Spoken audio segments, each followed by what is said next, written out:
স্ট্রায়ার biochemistry সিরিজের আজকের লেকচারে সবাইকে স্বাগতম। আমরা গত লেকচারে ডিএনএ কিভাবে তৈরি হয়, ডিএনএ এর মলিকিউলার বেসিস, তারপর এই ডিএনএ এর যে স্ট্রাকচার, ডিএনএ কি কি দিয়ে তৈরি হয় এবং তাদের মধ্যকার বন্ডিং, এইসব নিয়ে আমরা আলোচনা করেছি এবং ডিএনএ কিভাবে ইনস্ট্রাকশন প্রদান করে ওই সমস্ত বিষয়াশয় নিয়েও আমরা লাস্ট লেকচারে আলোচনা করেছি। আজকের লেকচারের আলোচনার বিষয় হচ্ছে concepts from chemistry explain the properties of biological molecule। ঠিক আছে, বায়োলজিক্যাল মলিকিউল কিভাবে কাজ করে তার সম্পর্কেই আমরা আজকের লেকচারে আইডিয়া নেওয়ার চেষ্টা করব। We have seen how a chemical insight into the hydrogen bonding capabilities of the bases of DNA led to a deep understanding of a fundamental biological process.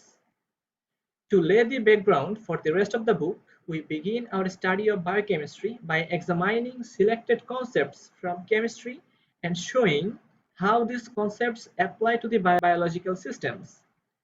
The concepts include the types of chemical bonds, the structure of water, এটা খুবই important, প্রত্যেকটা biochemistry বইয়ে water এর chemistry নিয়ে সবার প্রথম আলোচনা করা হয়েছে।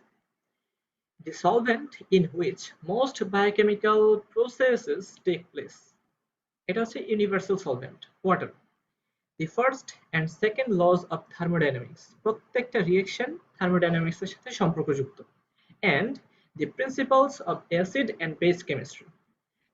চলে আসা যাক, the formation of DNA double helix as a key example.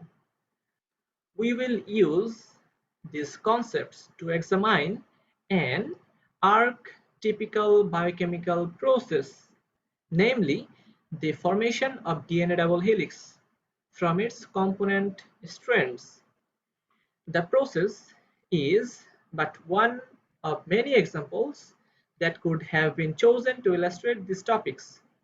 Keep in mind that although the specific discussion is about DNA and double helix formation, the concepts considered are quite general and will apply to many other classes of molecules and processes that will be discussed in the remainder of the book.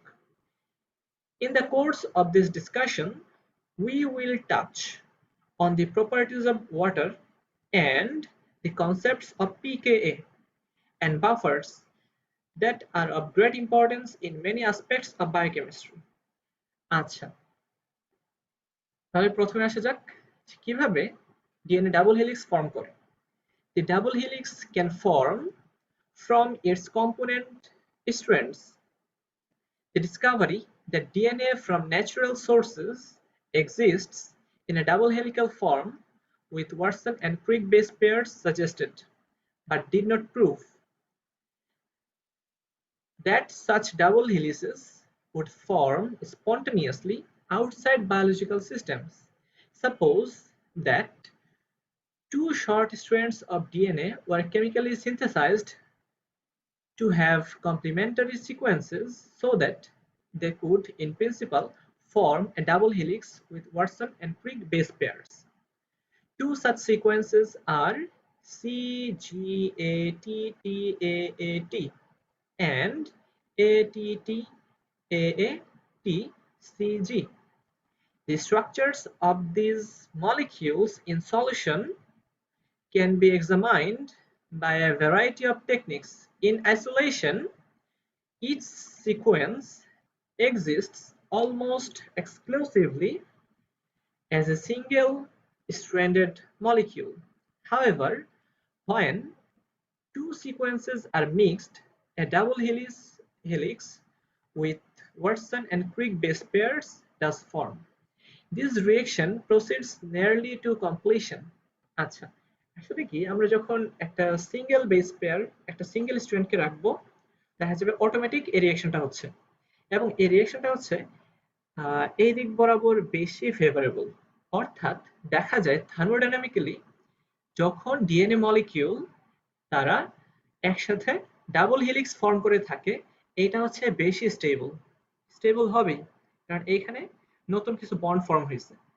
আমরা জানি যখন bond formation হয় তখন energy release হয় system থেকে, energy release হওয়া মানে এই ক্ষেত্রে আমাদের ডেল্টা জি অর্থাৎ change in free energy is less than 0। তার মানে এটা স্পন্টানিয়াস একটা রিঅ্যাকশন এবং এই ক্ষেত্রে এটা স্টেবিলাইজড হয়।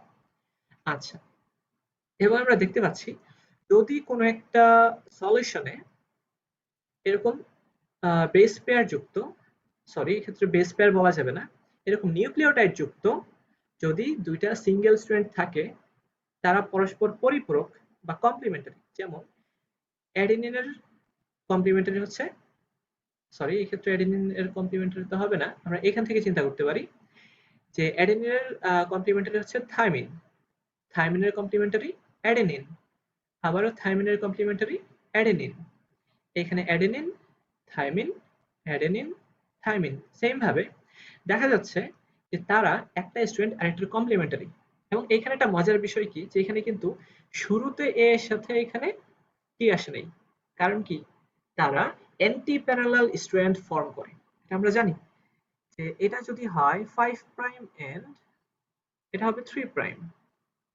অবশ্যই, কারণ সিনথেসিস সবসময় 5 প্রাইম থেকে 3 প্রাইমের দিকেই হবে।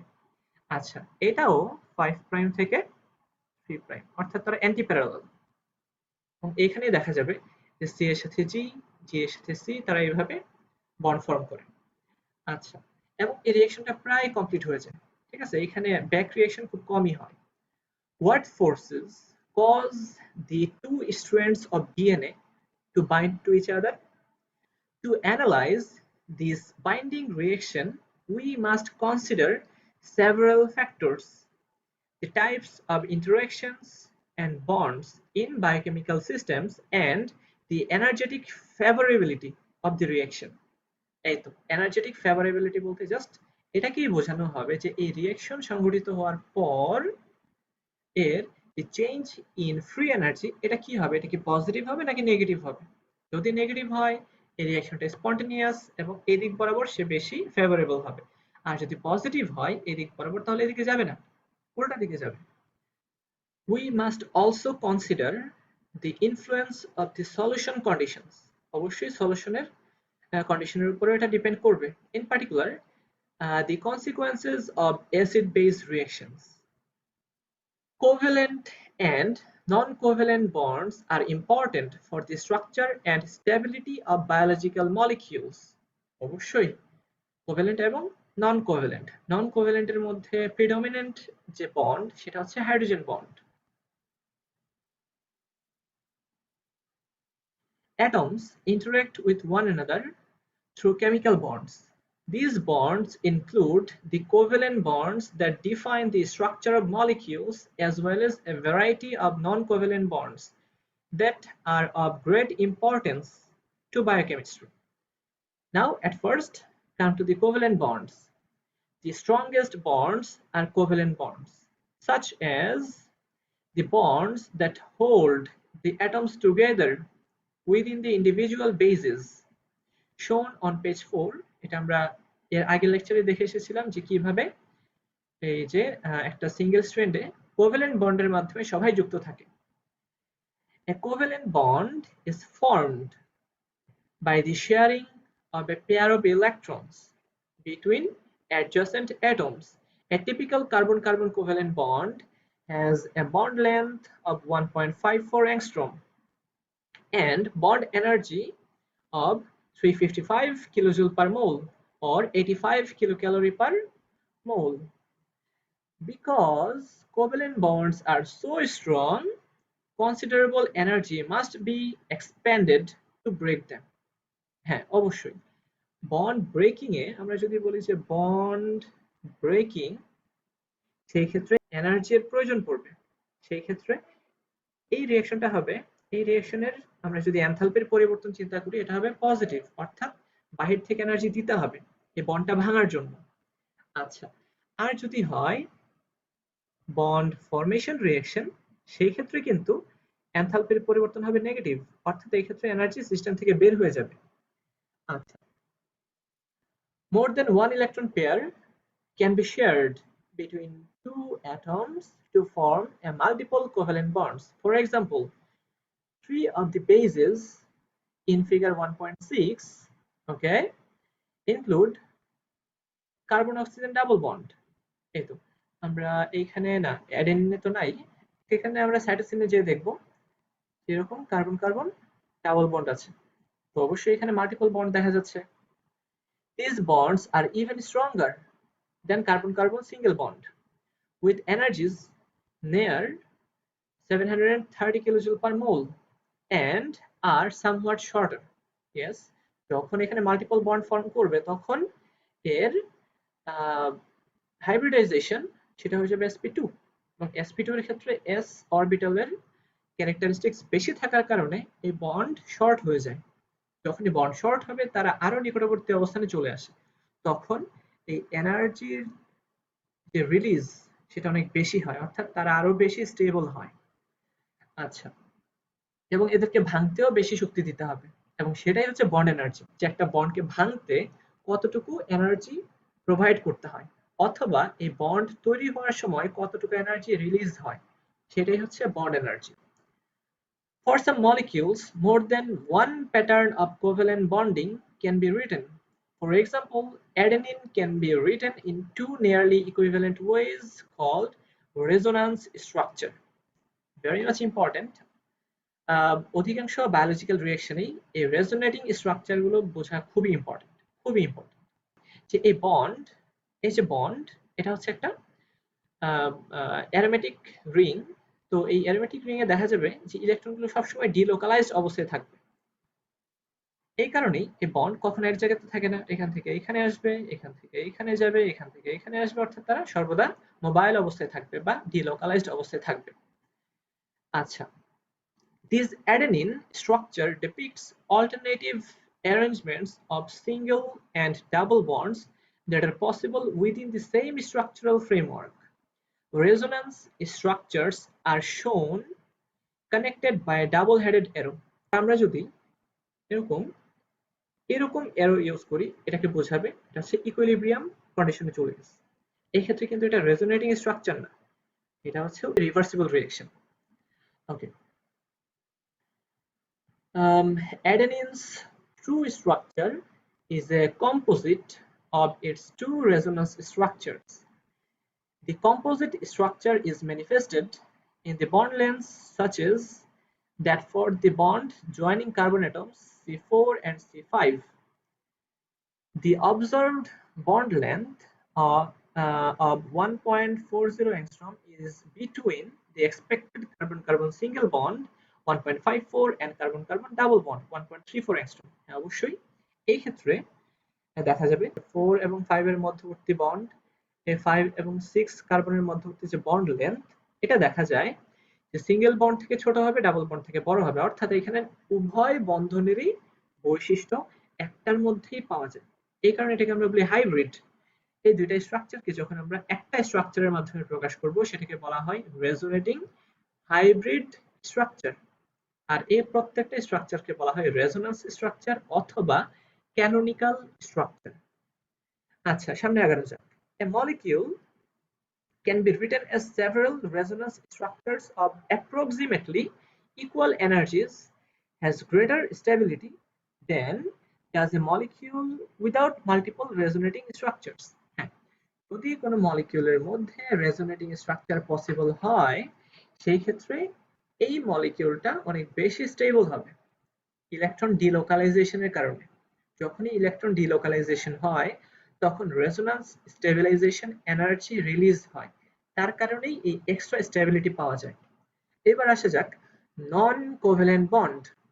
Non-covalent bonds are weaker than covalent bonds, but are crucial for biochemical processes such as the formation of a double helix. অবশ্যই এখানে হাইড্রোজেন বন্ডের কথা বলা হচ্ছে। Four fundamental non-covalent bond types are ionic interactions, hydrogen bonds, van der Waals interactions, and hydrophobic interactions. They differ in geometry, in strength, and specificity. Furthermore, these bonds are affected in vastly different ways by the presence of water. Let us consider the characteristics of each type. Let's start with ionic interaction. A charged group on one molecule can attract an oppositely charged group on the same or another molecule. The energy of an ionic interaction, sometimes called electrostatic interactions, is given by the Coulomb energy. E is equal to K Q1 Q2 divided by R square, where E is the energy, Q1 and Q2 are the charges on the two atoms in units of electronic charge. R is the distance between two atoms, and D is the dielectric constant, which decreases the strength of the Coulomb depending on the intervening solvent or medium. অবশ্যই এখানে সলভেন্টের উপর এটা অনেকাংশে এটা depend করবে। আচ্ছা, যখনই solvent বেশি পোলার হবে সেক্ষেত্রে অবশ্যই তাদের ডাইলেকট্রিক কনস্ট্যান্ট ডি এর মানটা বেড়ে যাবে। And K is a proportionality constant. K is equal to 1389 for energies in units of kilojoules per mole and 332 for energies in kilocalories per mole. By convention, the attractive interaction has a negative energy. The ionic interaction between two ions bearing single opposite charges separated by 3 angstrom in water has an energy of minus 5.8 kilojoule per mole. Now obviously যেহেতু opposite charge এখানে বিরাজ করতেছে তো এই এনার্জিটাও negative হবে। আচ্ছা, এটা কিন্তু কুলম্বের যে ফোর্স ল সেখান থেকে এসেছে এটা। তো F is equal to K Q1 Q2 over R square, সেখান থেকেই এটাকে পাওয়া যায়। আচ্ছা, এক্ষেত্রে আমরা বলবো যে এনার্জি সমান ফোর্স টাইমস দ্য ডিস্টেন্স, ঠিক আছে? এবং এটা থেকেই আমরা আলটিমেটলি একটা রিফাইন্ড ফর্মুলা পাই যার মাধ্যমে আমরা এনার্জি বের করে ফেলতে পারি, ঠিক আছে? আচ্ছা, by convention an attractive interaction has a negative energy that I have mentioned. The ionic interaction between two ions bearing single opposite charges separated by 3 angstrom in water, obviously oxygen, hydrogen and hydrogen, okay, which has a dielectric constant of about 80. পানির dielectric constant এর মান হচ্ছে 80। আচ্ছা, এর জন্য যে energy সেই এনার্জির মান হচ্ছে মাইনাস 5.8 কিলোজুল পার মোল, অর্থাৎ প্রতি মোল বন্ডের জন্য বা এই বন্ধনের জন্য এনার্জির মানটা হচ্ছে মাইনাস 5.8। আচ্ছা, এটা নেগেটিভ হওয়ার কারণ আছে, এটাকে আমি একটু সময় নিয়ে ব্যাখ্যা করে দেই কেন এই এনার্জিটাকে নেগেটিভ ধরা হয়। এনার্জিটাকে নেগেটিভ ধরা হয় এই কারণেই, এটা দ্বারা বোঝায় যে ওই মলিকিউলে অ্যাটম সমূহ তারা বাউন্ড অবস্থায় থাকে, আবদ্ধ অবস্থায় থাকে। আমরা বললাম যে এই অক্সিজেন, এই হাইড্রোজেন তারা একদম সেপারেট, একজন আরেকজনের থেকে অনেক দূরে, এদের মধ্যকার কোনো ধরনের ইন্টারেকশন নাই। না থাকা মানে এদের মধ্যে কোনো ধরনের এনার্জি থাকবে না। তাহলে আমরা চিন্তা করতে পারবো যে এই এনার্জির মানটা হচ্ছে 0, ঠিক আছে? যখনই তারা পরস্পরের নিকটবর্তী অবস্থানে আসবে তখনই তাদের মধ্যে বন্ড ফর্ম হবে, বন্ধন তৈরি হলো। যখনই বন্ধন তৈরি হয় আমরা জানি bond formation is an exothermic process. এক্ষেত্রে দেখা যাবে এনার্জি রিলিজ হবে, অর্থাৎ এনার্জি বের হয়ে যাবে। তো যখন এই সিস্টেমের আগের এনার্জি ছিল 0, এখন কিছু পরিমাণে এনার্জি বের হয়ে যায়। তো এখন এই সিস্টেমের এনার্জি কত হবে? আগে ছিল 0, এখন কিছু বের হয়ে গেছে অর্থাৎ কমে গেছে। তো 0 থেকে কমে যাওয়া মানেই হচ্ছে নেগেটিভ এনার্জি। অর্থাৎ এই কারণেই আমরা এই বন্ধনের ক্ষেত্রে যে এনার্জিটাকে প্রকাশ করি সেটা নেগেটিভ আকারে প্রকাশ করি। এখন এই বন্ধনকে যদি ভাঙতে হয়, এটাকে যদি ভাঙতে হয় তাহলে যতটুকু নেগেটিভ এনার্জি আমরা পাইছি ঠিক ততটুকু এনার্জি এখানে প্রোভাইড করতে হবে। যেমন প্রতি মোল এই বন্ধনের জন্য 5.8 কিলোজুল অথবা 5800 জুল এনার্জি প্রোভাইড করতে হবে। এই হচ্ছে নেগেটিভ এনার্জির significance. Okay, note how important the dielectric constant of the medium is. For the same ions separated by 3 angstrom in a non-polar solvent such as hexane, which has a dielectric constant only 2, the energy of this interaction is minus 232 kilojoule per mole. অর্থাৎ দেখা যাচ্ছে যখন এদের মধ্যে একটা নন পোলার solvent নিব তখন কিন্তু এই যে বন্ড এনার্জি সেটা কিন্তু অনেক বেড়ে যাচ্ছে।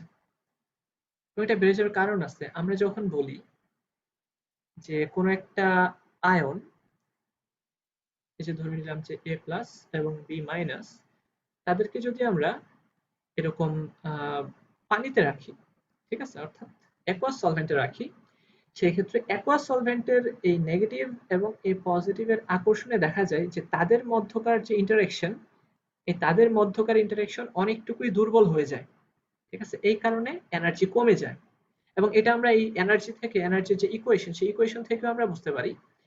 ইকুয়েশনে বলা হয়েছে যে এনার্জি যখন দুইটা আয়ন, ঠিক আছে, যখন দুইটা আয়ন তারা আর দূরত্বে অবস্থান করবে এবং যে মিডিয়ামে তারা থাকবে তার মিডিয়ামের ডাইইলেকট্রিক কনস্ট্যান্ট বা পরাবৈদ্যুতিক ধ্রুবক যদি ডি হয়, সেই ক্ষেত্রে দেখা যাবে যে এই energy is inversely proportional to its dielectric constant. অর্থাৎ ডাইইলেকট্রিক কনস্ট্যান্ট যত বেশি হবে তাদের মধ্যকার ইন্টারেকশনটা তত দুর্বল হয়ে যাবে, ঠিক আছে, এবং এনার্জিও কমে যাবে। যেমন আমরা এই ক্ষেত্রেই একটা উদাহরণ দেখলাম। এই দুটো আয়নের জন্য যদি অ্যাকুয়াস সলভেন্টে রাখি তখন এর বন্ড এনার্জি হয় only -5.8 কিলোজুল। আর যদি একটা নন অ্যাকুয়াস সলভেন্টে রাখি সেই ক্ষেত্রে তারা দেখা যাবে যে তারা সলিউবিলাইজড হবে না, তারা ইনট্যাক্ট অবস্থায় থাকবে, বা এটাকে আমরা বলবো যে ক্রিস্টাল অবস্থায় থাকবে। তারা অনেক বেশি এনার্জি নিয়ে একজন আরেকজনের সাথে বাইন্ড করে থাকবে, সেই এনার্জিটা কিন্তু অনেক বেশি, অনেক বেশি। আচ্ছা, then come to the hydrogen bond. These interactions are largely ionic interactions. Obviously they are ionic interaction, কারণ এখানে পজিটিভ থাকবে, হাইড্রোজেনের উপর পজিটিভ এবং একটা ইলেকট্রোনেগেটিভ অ্যাটম যদি থাকে, যেমন ধরে নিলাম অক্সিজেন, সেটা হবে নেগেটিভ। অর্থাৎ দুইটা আয়নের মধ্যকার ইন্টারাকশন, কিন্তু এটা সেই আয়নিক ইন্টারাকশন বা আয়নিক বন্ড থেকে অনেক দুর্বল হবে এটা। With partial charges on nearby atoms attracting one another, into partial charge. Hydrogen bonds are responsible for specific base pair formation in the DNA double helix. The hydrogen atom in the hydrogen bond is partially shared by two electronegative atoms such as nitrogen or oxygen. যেটা বলা হয়েছে আমি আবারও বলি, the hydrogen atom in a hydrogen bond is partially shared by two electronegative atoms such as nitrogen or oxygen. তার মানে hydrogen bonding হওয়ার জন্য অবশ্যই হাইড্রোজেন থাকবে এবং এই হাইড্রোজেনের পার্শিয়াল চার্জ শেয়ার করবে দুই পাশের দুইটা মোর ইলেকট্রোনেগেটিভ এলিমেন্ট। এই তো এখানে মোর ইলেকট্রোনেগেটিভিটি থাকার কারণে এখানে পজিটিভ চার্জ গ্রো করে। The hydrogen atom in a hydrogen bond is partially shared by two electronegative atoms such as nitrogen or oxygen. The hydrogen bond donor is the group that includes both the atom to which the hydrogen atom is more tightly linked. তো এইখানে এটা হচ্ছে hydrogen bond donor. আচ্ছা, and the hydrogen atom itself, whereas the hydrogen bond acceptor is the atom less tightly linked to the hydrogen atom. আচ্ছা, তো এখানে figure 1.9 এ দেখানো হচ্ছে হাইড্রোজেন বন্ড ডোনার, যে এখানে সে সরাসরি কোভ্যালেন্ট বন্ডের মাধ্যমে যুক্ত আছে, আর অ্যাকসেপ্টর হচ্ছে যে কিছু দূরত্বে অবস্থান করে ইলেকট্রোস্ট্যাটিক ইন্টারেকশনের মাধ্যমে যুক্ত থাকবে, সে হচ্ছে অ্যাকসেপ্টর। এবং ডোনারের ক্ষেত্রে এই ডোনেশনটা হাইড্রোজেন নিজেই করে। ওকে, the electronegative atom to which the hydrogen atom is covalently bonded pulls electron density away from the hydrogen atom, obviously, which thus develops a partial positive charge. Thus, the hydrogen atom with a partial positive charge can interact with an atom having a partial negative charge through an ionic interaction. Okay, hydrogen bonds are much weaker than covalent bonds.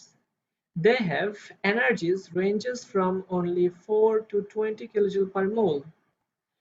Hydrogen bonds are also somewhat longer than covalent bonds. Their bond length, measured from the hydrogen atom, ranges from 1.5 angstrom to 2.6 angstrom. Hence, a distance ranging from 2.4 angstrom to 3.5 angstrom separates the two non-hydrogen atoms in a hydrogen bond. Okay, the strongest hydrogen bond have a tendency to be approximately straight, such that the hydrogen bond donor, the hydrogen atom, and the hydrogen bond acceptor lie along a straight line. এই তো এক্ষেত্রে দেখা যাচ্ছে যে nitrogen, hydrogen এবং nitrogen তারা straight line form করে থাকতে চায়। এটাও স্ট্রেট লাইন, এটাও স্ট্রেট লাইন, সবগুলোই তারা স্ট্রেট লাইন ফর্ম করে থাকতে চায়। আচ্ছা, the strongest hydrogen bonds have a tendency to be approximately straight. যখন এই হাইড্রোজেন বন্ড অনেক স্ট্রং হবে, হাইড্রোজেন বন্ড কিন্তু অনেক ক্ষেত্রেই পসিবল, যেমন অ্যাসিটোন, তারপর ইথার, তাদের ক্ষেত্রে হাইড্রোজেন বন্ড কাজ করে, but they are weak. They are weaker hydrogen bonds. But when oxygen and nitrogen interact with hydrogen, these hydrogen bonds are considered much stronger bonds.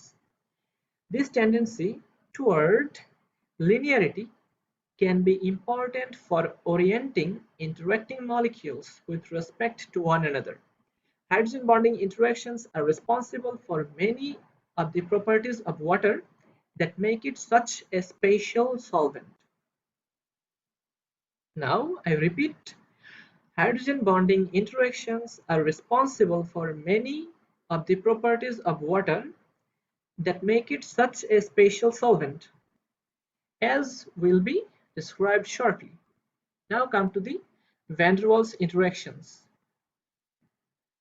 The basis of a van der Waals interaction is that the distribution of electronic charge around an atom fluctuates with time.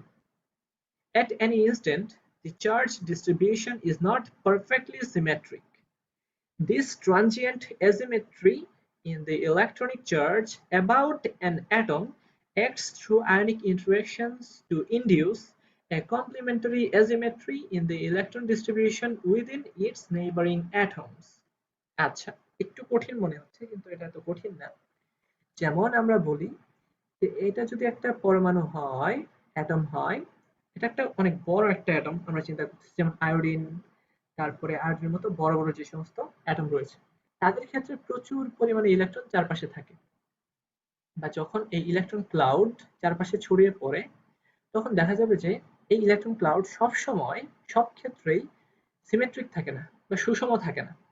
At any moment, this density of electron cloud may change. If the electron cloud density in this side increases at any moment, this side will be negatively charged, partially negative for a certain moment, and the other side will be partially positive, and this instant polarity may induce another interaction that is called van der Waals interaction. Acha.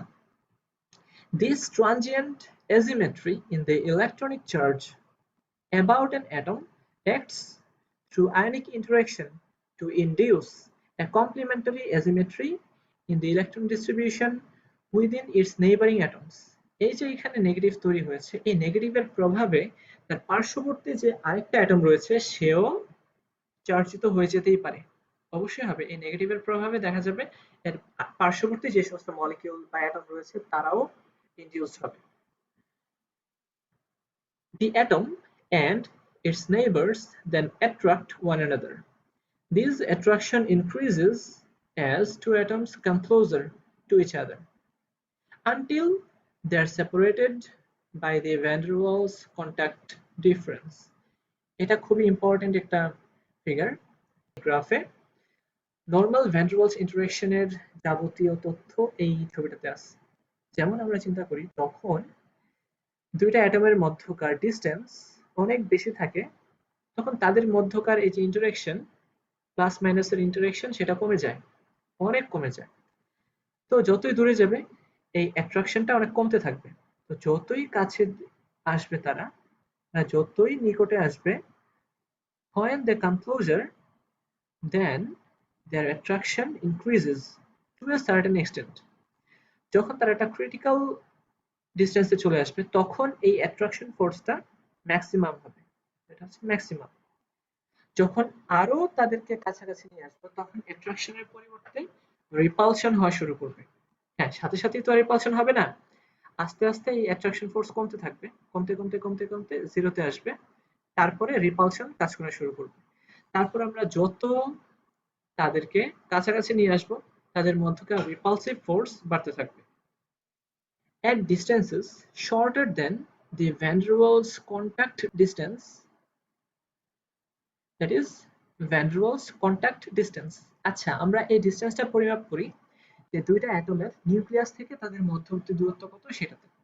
আচ্ছা, এই van der Waals contact ডিসটেন্সেই দেখা যাবে তাদের মধ্যকার attraction ফোর্সটা সর্বোচ্চ হবে। যখনই এর থেকে আরো কাছাকাছি নিয়ে আসবো তখন দেখা যাবে যে অ্যাট্রাকশন কমতে থাকবে এবং রিপালশন ফোর্স অনেক বেশি বেড়ে যাবে। তখন এই রিপালশনটাই ডমিনেন্ট ফোর্স হিসেবে আত্মপ্রকাশ করবে। আচ্ছা, why?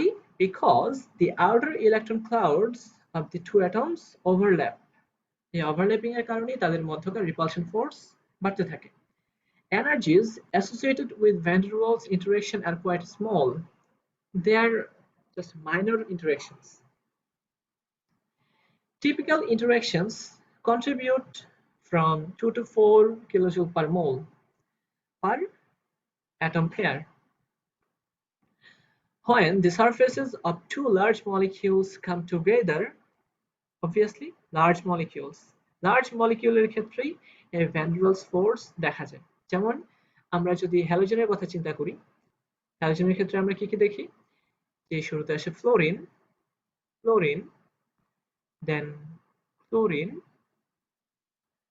Then bromine and iodine. তারা সবাই হচ্ছে পিওর কোভ্যালেন্ট মলিকিউলস। তাদের ক্ষেত্রে এই ভ্যান ডের ওয়ালস ফোর্সটাই তাদের একমাত্র ফোর্স যখন আমরা ইন্টারমলিকিউলার ইন্টারঅ্যাকশন হিসেবে চিন্তা করব। দেখা যাবে যে তাদের মধ্যকার বা তাদের মলিকিউলার ওয়েট যত বাড়বে তাদের মধ্যকার এই ভ্যান ডের ওয়ালস ফোর্স তত বেড়ে যাবে। এই কারণে আমরা দেখি যে এটা গ্যাসীয় পদার্থ। Chlorine is also a gaseous substance. Bromine দেখা যাবে, ব্রোমিন নর্মাল টেম্পারেচারে এটা একটা ভোলাটাইল লিকুইড। তারপর চলে আসে আয়োডিন, আয়োডিন কিন্তু সলিড, সেও ভোলাটাইল কিন্তু সে সলিড।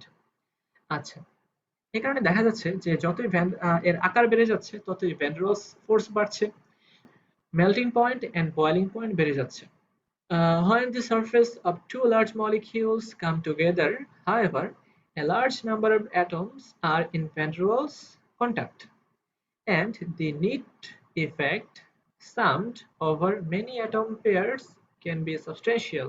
তখন অনেক বেড়ে যাবে এটা।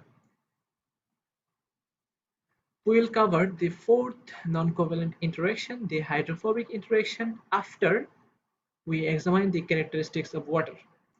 These characteristics are essential to understanding the hydrophobic interaction. Yes, these hydrophobic and hydrophilic interactions are very much important in the structure and function of protein and other macromolecules. Okay, in the next lecture we will talk about properties of water. Till then, you are welcomed and stay with us.